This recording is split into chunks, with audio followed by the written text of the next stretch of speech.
So this is a gift to you from a school in Cyprus, where there are lots of innovative schools out there, and they're really impressive. I honestly have never seen anything like this. And Pascal International Education Centre, which is the international school in Larnaca. You're very welcome to the programme. why do you have Europe's largest ground station? Join Globe Educate.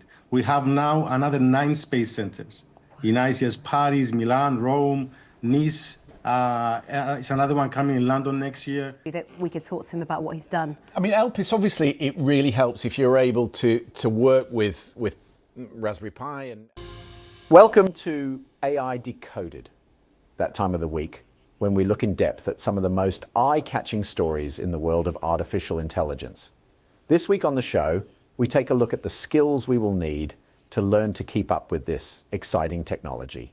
So this is a gift to you from a school in Cyprus. We're about to hear from their former director of the Space Centre, and he's actually just been promoted. I'm not going to steal his thunder, but there are children who are building these sorts of technologies, 3D printing faces. So I went to Cyprus and I actually met the school myself, and I asked them to produce that for you because I knew that you'd have a little chuckle. It sounds like me. It's almost got, I think it's got the same hair parting. Are you trying to tell me something? Well, we just basically took images of you from the web, right? And there are a lot, which is great. Intelligent. He's artificial. I'm not going to answer. What do you mean he's artificial? You just said I'm sticking around, okay? I've got some form of defence here. So we took images of you off the web. I'm being very careful with what I say now. And we were able to use those, well, they were able to use those to 3D print the face. And they've actually, they don't, let me just be clear, they don't do this of live people. I asked for this, okay, and they've done me a huge favour. And you know, they do dead people. They do people they can learn from in history, and you're about to hear about that. But what I love about this, Christian, is that they use a Raspberry Pi. And the former director of Space Centre, tell people what a Raspberry Pi is. So it's a little mini computer, right? And you can program it. So they're programming it. They're using language models. And I saw children as young as sort of 13, 14, coding with Python, using open source or closed source like ChatGPT, for example. I've seen them printing the faces. They can use a 3D scanning tool if you're actually with them to 3D scan, so they get the dimensions perfectly done. And they built Albert Einstein. Yeah, can I just, look, you know I go to thousands of schools across the world, right? Because I work with lots of schools.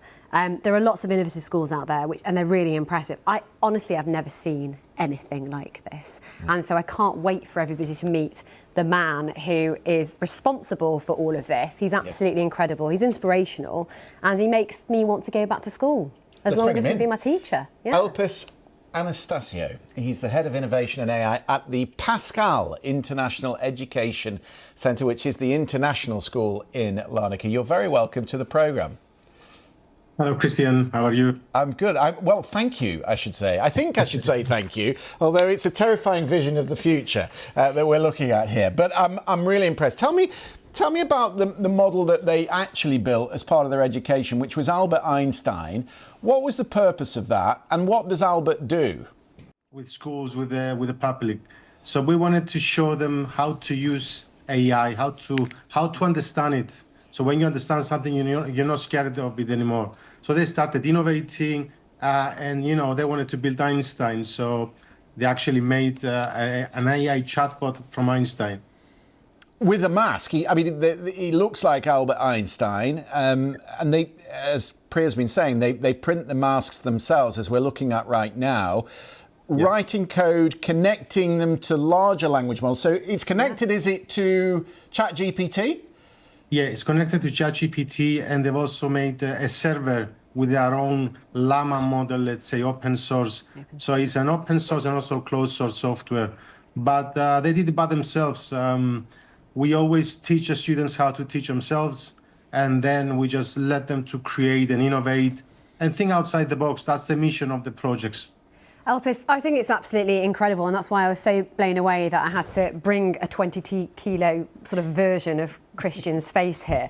But Elpis, what was so interesting was that when I visited your school myself, and I do lots of school visits, you were then the director of the Space Centre.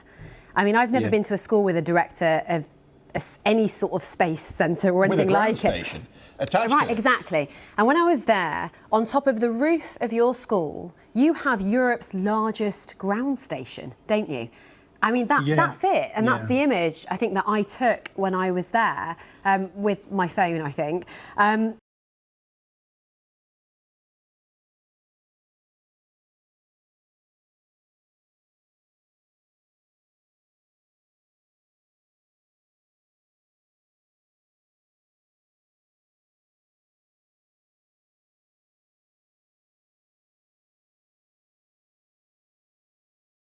Why do you have Europe's largest ground station on the school roof, and how did it get there?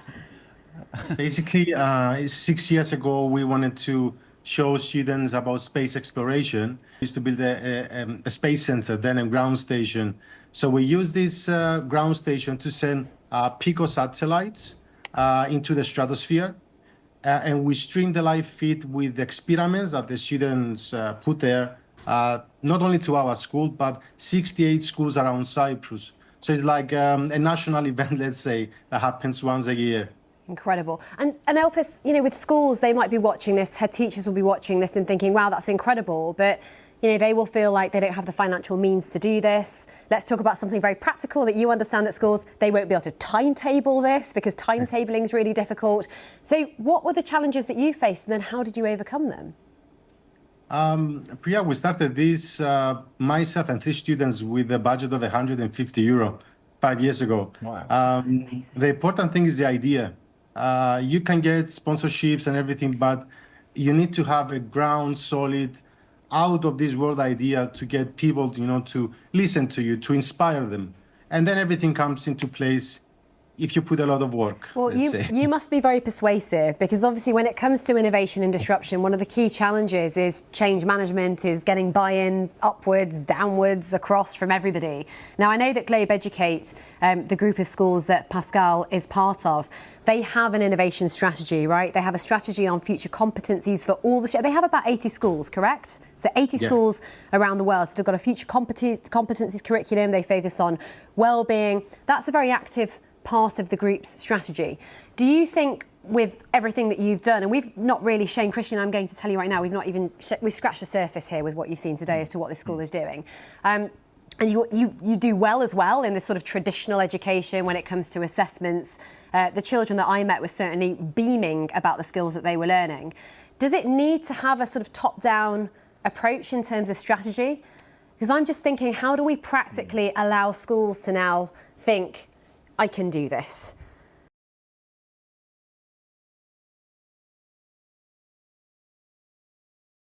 The biggest moment of the project is when we joined Globe Educate.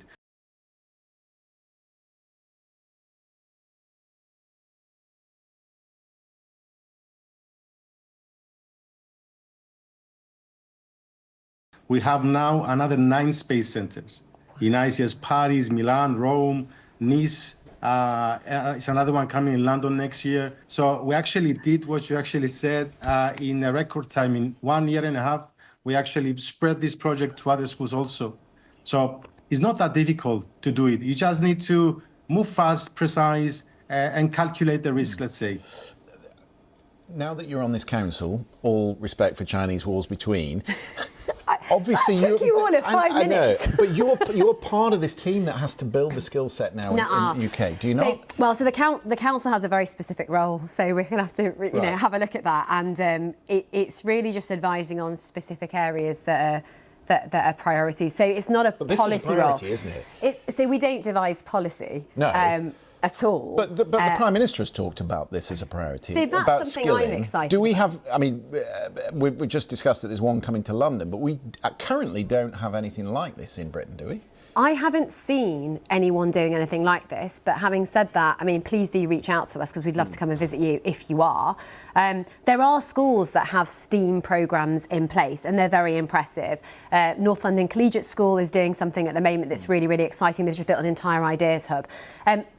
This space centre and building a satellite and a hexapod that's larger than this studio that I saw in Cyprus is highly unusual. Right. So I think people are going to have to come up with programmes where they can match the skills, which I'm really excited we're about to talk about, with people who really know what they're talking about, And they'll have to do that matching process, but to ensure there's no digital divide, because you need to ensure that all schools and all children have these possibilities. Yeah. And that's why I wanted Elpis to be here, so that we could talk to him about what he's done. I mean, Elpis, obviously, it really helps if you're able to work with Raspberry Pi and programming and show how it works and what you can do with it. But does this machine, Albert Einstein, does it also give back? Are they learning directly from it? And is there any evidence that that kind of learning is more beneficial than perhaps person-to-person learning?